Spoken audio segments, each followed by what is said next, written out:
For USCFootball.com, I'm Keely Eure here with Dan Weber for instant analysis of USC's Tuesday practice of Oregon State week. But I think this instant analysis is going to be more about what happened outside of practice than what actually happened at practice today. The last time we saw you guys was at the end of the Arizona State loss for USC. A lot has happened in between that time. On Sunday, Clay Helton told us that he wasn't going to make any significant changes until after the season. Lo and behold, on Monday, Neil Callaway, USC's offensive line coach, was let go. T. Martin was essentially demoted as play caller. Clay Helton is taking over as play caller. So today, on Tuesday, was the first day we really got to see that. But after practice today, Lynn Swanns went on Trojans Live, USC's little program that they do after practice every Tuesday. And Lynn Swanns basically gave Helton a vote of confidence, said he has his confidence in Clay Helton and that USC's football program is in good shape as of now. Well, I think it was one of those, limited votes of confidence. I think the big thing that had everyone listening to the show tonight was the rumor that, he's going to give him a vote of confidence that will include he's going to definitely be back for the 2019 season. That was, the motive for everybody listening, because it was supposedly, we've got, this inside information from Heritage Hall and blah, blah, blah. Oh, he didn't do that. Yeah. He gave him the classic, very positive. He's my guy. I believe he's doing the right things. I think everybody's going to rally around. We need all the fans to rally around. This is, it wasn't always going to be easy. There are some difficult things. There are some bumps. It wasn't, everybody thought, we're completely over the sanctions, but, there's still issues. And, Clay did win the Rose Bowl. He did win a Pac-12 title. He did have 2 top 5 recruiting classes. No real specificity about what's going on this year. He just kind of said, Clay told me, we talk every Monday. Clay told me about what he wanted to do. Didn't in any way indicate that came from, the coaching changes came from Lynn, and said, I completely agree with him. And I think he'll get this together and, move on, and we're going in the right direction. But he did not say flat out he'll be our coach next year. And that was the big issue, I think, for everybody was what was Lynn going to say, and how specific would he be about next year. And you can say he's my guy. I think he's going in the right direction. And you've got 4 games left, and you're 4-4. You could finish 8-4, 4-8, anywhere, combination of those, in between. And how does that play out, for postseason? There is so much unknown about this team that. We had to listen to see what Lynn was going to say.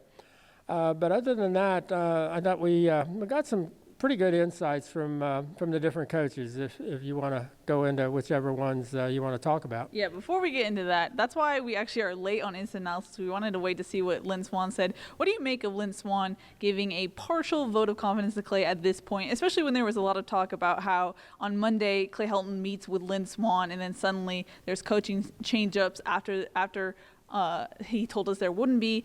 What do you make of that timing of Lynn Swanns coming on this show when he's not even there in person? He's calling in. Yeah, he's calling in from Texas. So, I think he wanted it made known to the, Trojan family, the donors, the season ticket holders and all that. Hey, we're talking about this. We're not just letting it go. We're not acting like we're not 4-4. We're trying to do some things. We're making the best judgments we can right now. Clay's working at it. You want to say we're doing everything we can right now. We're making these moves. Some of them are tough. The move with Neil Callaway is a tough move, for Clay. Moving the coaches around, tough move for T. Martin. So I think he wanted to convey, hey, we're talking about it. We're thinking about it. We're not just acting like it's not happening. We know it's happening, and we're trying to, get it right. And I think that's all he could do, and that's all he did do. But he probably didn't want to let this week go, if you're Lynn Swanns, and just kind of avoid the subject. You probably can't do that. And you obviously want to give your coach a pat on the back and a vote of confidence, as everybody knows how much that's worth, depending on between here and the rest of the season. I mean, it's worth about as much as what you do between now and the end of the season. Yeah. Getting back to practice, or at least after practice, we got to talk to T. Martin about his essentially a demotion from play caller. Clay Helton said that it felt right for the next 4 games to take over as play caller. He kept saying he was itching to take over. So that's something that T. Martin said that had been talked about leading up to this point. It wasn't a surprise to T when Clay finally made the call. And T had a pretty good attitude about it all. He said Clay Helton is the head coach. It's his call to make, and he'll be the eyes on the sky for Clay. But what did you take of T. Martin's interview? Yeah, I thought T handled it really well, especially considering that he, scrubbed his Twitter page of any USC references other than the ones about his, USC players in the individual, tweets. But I thought he handled it really, really well. I mean, he made the point that they'd done this before. That he made the point that they talked about it earlier, and he said, I think after the Texas game, where Clay said that he was thinking about calling the plays. He made it very clear. He said Clay's the head coach. That's absolutely his right. I'll support him. He talked about how much he loved being at USC.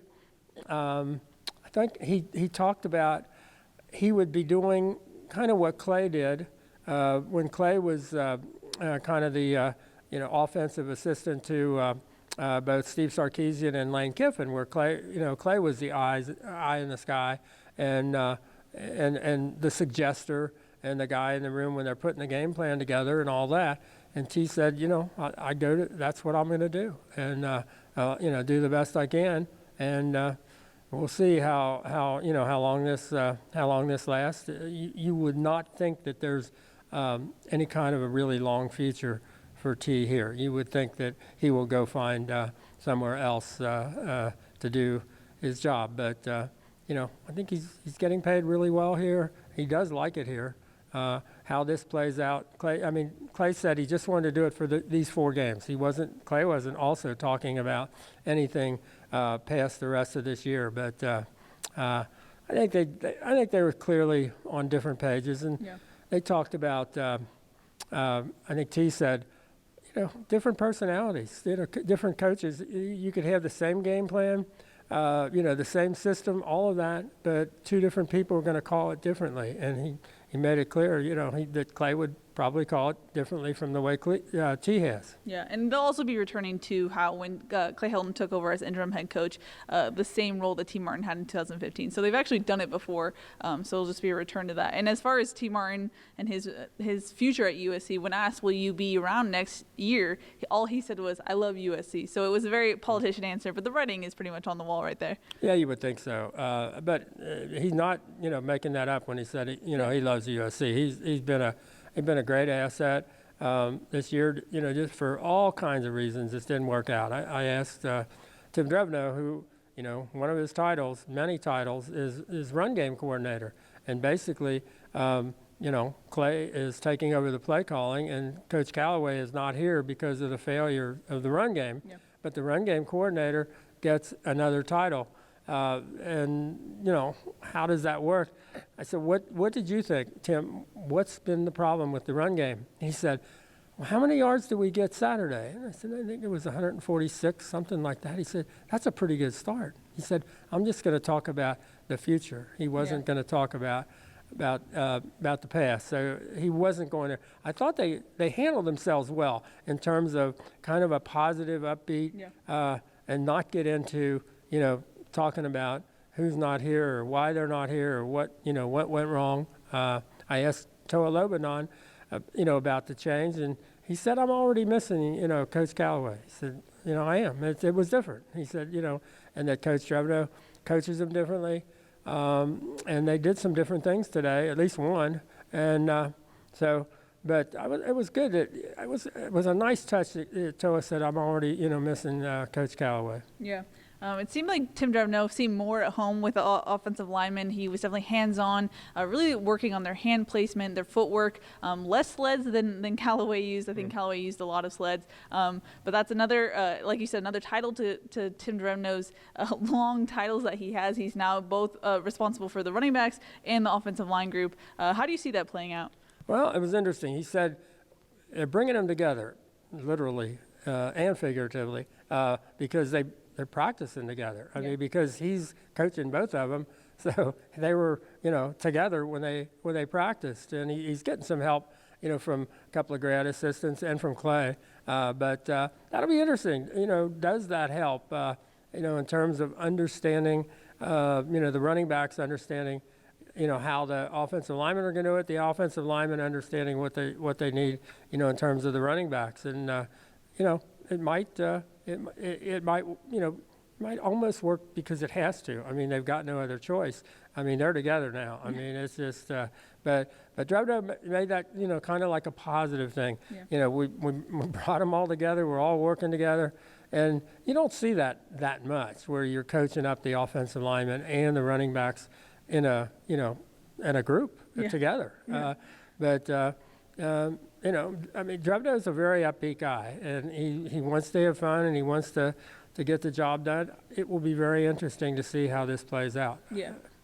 As far as injuries go, it's funny that we're mentioning this towards the last bit of instant analysis. Usually it would lead the front, but JT Daniels actually returned and was a full participant. He said he's cleared concussion-wise, and he feels like himself, so that's good. He will play against Oregon State on Saturday. Cam Smith, Marvell Tell, and I believe there's a third, John Houston for a little bit, but he was a little gimpy. But they returned as full participants. Chuma Doga. Chuma, that's how I'm talking about. So Cam Smith, Chuma Doga, and Marvell Tell all returned as full participants, which is good for USC's depleted defense in that respect. Chuma had a big brace on his knee, so maybe not 100%, but he was out there, with the ones. Elijah Griffin was back and out there. They'll take any help they can get, in the secondary. I thought that was good. Marvell being back takes the place of Talanoa Hufanga, was out with his sling on, and Johnny Harris staying at the other safety. So. And then Cam Smith being back, there is a sense of well-being if he's back and if he's in the middle of the first defense, calling the signals, that kind of thing. He still has the sleeve on his left knee, but they thought he looked real good. So it'll be. I mean, how they go about this. I thought they went at it like they really know this is an important game.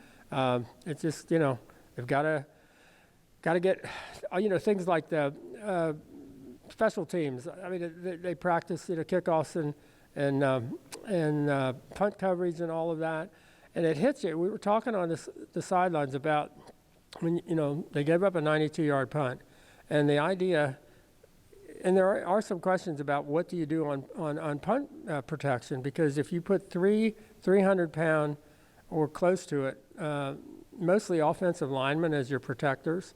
Those are three guys that are not going to tackle N'Keal Harry when he's running down the field. Yeah. Then you've got a much smaller long snapper and a punter. So you can make the case that the way USC does it, there are essentially 5 guys who can't or won't make the tackle. So now you're down to the other team might have 10 blockers. You've got 6 defenders. It's, when you look back at the N'Keal Harry play, you wonder, because he got to a certain point, and he kind of ran out of people that he had to run by. He just had to keep from running out of bounds. And when you think about those 3 big protectors, they're kind of your last line of defense. But A, they're not defenders, and B, they're 300 pounds. And in the open field against N'Keal Harry, that's a problem. Yeah. So. But you just happen to notice that today. I mean, and they do, a lot of work on punt coverage, and have been pretty good. But the thought goes through your head when you watch what happened Saturday. Yeah. And think, I wonder, because everybody doesn't do that with the 3 big guys as protectors, and it's a thought. Yeah. Well, zooming out a little bit on the bigger picture, I know a lot has developed in the last 48 hours. What do you make of all these developments? I know a lot of people ask, is it too little, too late? Do you make sense of what Lynn Swanns said? Does Clay Helton have more time than some fans think? I know if fans were told that Lynn Swanns is making an announcement, they'd think it was negative for Helton. So what do you make of all this? It was kind of an attaboy, let's go get him, coach. We're with you, win or tie, and no more ties. This is a team that you talk about a crossroads. When you can end up either 4-8 or 8-4. Yeah. And there are a lot of people who've written off, the Notre Dame game, but who knows? I mean, you could, crazy things have happened this year all around the Pac-12, and you just, the difference between 4-8 and 8-4 is so great, and it's so important to, the future of everything. I mean, you do have to pull out all the stops if you're Clay Helton. I mean, you can't possibly not do something if you think it could help you. It'd be interesting to see if that, moves into, the depth chart, players competing for spots and, losing a spot if you're really not practicing the way they need you to practice. But this is a team, I mean, let's face it, if they would run off 4 wins and somehow get an upset of Notre Dame in that last game, people would be just ecstatic. I mean, as bad as 8-4 looked, if you would have said that at the end of August, right now, if you finished 8-4, people were like, whoa, how about, who knows? In the Pac-12, maybe they'll have a snowstorm when Utah and Colorado play, and somebody will pick up a loose ball and, take it for a touchdown, and the game goes. I mean, crazy things can happen, but I guess more than that has to happen to get USC into the picture. But the Pac-12 is very unpredictable, and as much as it looks like USC has no shot to finish on any kind of a positive note, they have to think they can. And at this point, it may become a little more clear in a week, 2 weeks, whatever. It can go the other way so fast and so negatively that, But today you had to do something, I think, over this weekend, which is why when Clay said he didn't think they were going to make any changes, that didn't exactly ring true. Now, and that he said he had trouble sleeping that night, and that by Monday morning he knew he had to make the changes. I thought the interesting rationale for Coach Callaway was he knew Coach Callaway wasn't going to be here next year. He wasn't going to make it past the end of this year. And so he didn't want to go out there and look him in the eye for the next 4 weeks, knowing he wasn't coming back. Yeah. Well, I think that's interesting because we've gotten no indication till now that basically Callaway's future had all been decided. I mean, that's never been talked about, and they've always talked very positively about the offensive line. Obviously, that had been decided. Well, you could argue that Tim Drevno coming on the staff might have been a prelude. Yeah, and I think that is also, you can say, well, that's looking ahead, but it's also bringing a guy, it's kind of evacuating the running. I mean, they had the best coach on the staff last year was a running backs coach, and he's gone. Yeah. And you don't even replace him. So, you can say, well, we'll hold on and maybe this will work out and then we can move Coach Drevno into his natural spot, the offensive line. Those things don't always work out. I don't think that was fair necessarily to running backs, not to have a coach this year. And I don't know that you can afford to have a coach in waiting. If you're going to do it, you maybe just have to do it. Yeah, instead of, if you say, Coach Drevno, you're coming in, here's your job. And then with Coach Callaway, does he become, like a volunteer assistant or something like that? I don't know. Would that have been better off? I just didn't think the idea of having 2 people in that spot and nobody coaching the running backs was a good way to go. That was not good decision-making this year. Agreed. All right. It's probably a very long instant analysis, so thank you for still watching. But that's going to wrap it up for Tuesday's practice of Oregon State Week. For Dan Weber, I'm Keely Eure. For more, check out uscfootball.com.